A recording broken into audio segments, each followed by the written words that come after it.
Imagine, in an American court, a little boy about 4 years old, of Latin descent, sandaled feet flouncing over the chairlet, huge ear defenders on.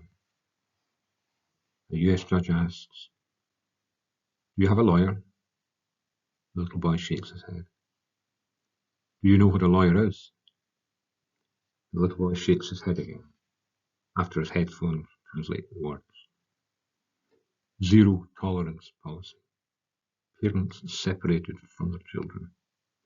Children crying in cages. Imagine. The white power movement. Those who are actively advocating for the destruction of people whom they objectify as other. The architects behind zero tolerance. What events did they twist to justify that policy? The implementation of zero tolerance, being the reason that this little boy was sitting in that chair on his own, alone. In 2017, the Muses brought me to Bang, which activated me to make a direct response. At this specific moment in our travelogue, the vilification of Muslims was being dubbed a travel ban. Through the writing of Bang, I was reminded that we had to out-create the destructive solution being executed by the immigration architects in the Trump administration. The purpose of Bang was and is to encourage conversations on immigration and immigration reform. She refuses to be accused of being an advocate for no borders whatsoever, or of being a borderless fantasist simply because she and I disagree with the extreme of no tolerance. Sensible people making sound, reasonable policy based on level-headed facts. These people have to exist. Bang holds a space for those who are compelled, even if nervously, to explore the tough subject of immigration reform with a balance of pragmatism and imagination. Some songs are not written to your ideological competence. In this case, Bang was forced to energize and align with those who believe in a democratic process. Those who believe that supporting an authoritarian government, implicitly or explicitly, is completely against the concept of human rights. There can be eureka moments in songwriting. You can be banging your head against an imagined wall, and then there's Carl Sagan talking to you through time. Through his science mind, his explanation of what defines being human. Those thoughts were expansive. They were not confined to a religious dogma.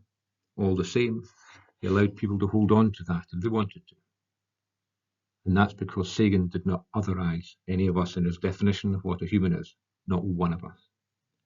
He did not undervalue or overvalue anyone because of religion or skin tone or gender. He said, humans are all made of star stuff. Star stuff. Imagine. What is star stuff made of? That was my first reaction thinking about Sagan. We humans are made of that very stuff. This transcended every definition of what I had learned a human was. Other definitions were simply a distraction from this key truth. Through time, Sagan had shown me something beautiful in his definition. And this thought that he shared, talking from a computer screen, became precious to me and changed me. Maybe only incrementally, but change is change. The periodic table became part of my life for the first time. By taking on board a new thought, an idea that had not been a part of how I thought and who I thought I was. Oh yes, this could be really scary. Change can be scary. Individually, we live through our own tests and trials, through our own personal battles and losses. One day, we are just taking for granted that we are achieving what we set out to do that day. We are in a routine. Not that there can't be challenges, but we get through them. And then a hurricane, a fire, a mass shooting, a terrorist attack, an event forces us to cope with something we have not yet rehearsed for. I have looked up and out, desperately talking to anyone, saying, "Help, please help. I am not prepared for what it is in front of me." And sometimes I met with no answer, a deafening response, no song at all. not in that moment.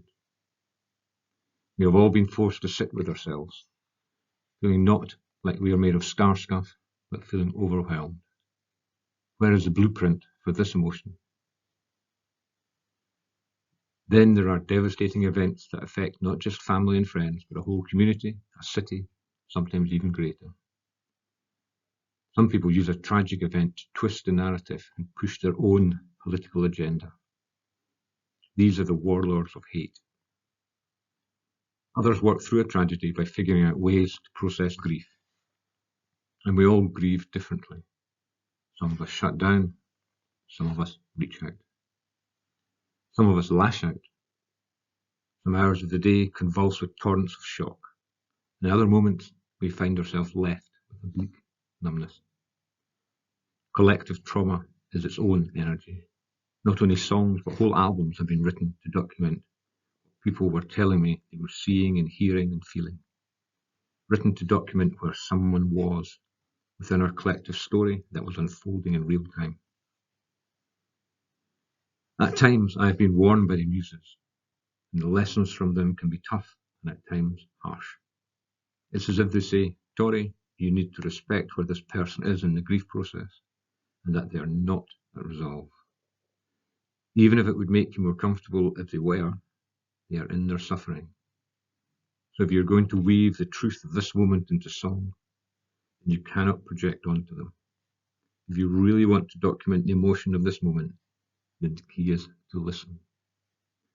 The most important skill a songwriter needs is to be able to listen, like an elephant, ears the size of Kansas. Not only do you need to hear every beat of breath between what is being said, you have to hear what isn't being said. With collective trauma, a group of people mourn together. Each can truly have empathy for what the other is going through. Because their commonality is this particular tragedy, they are able to work through it, individually and together.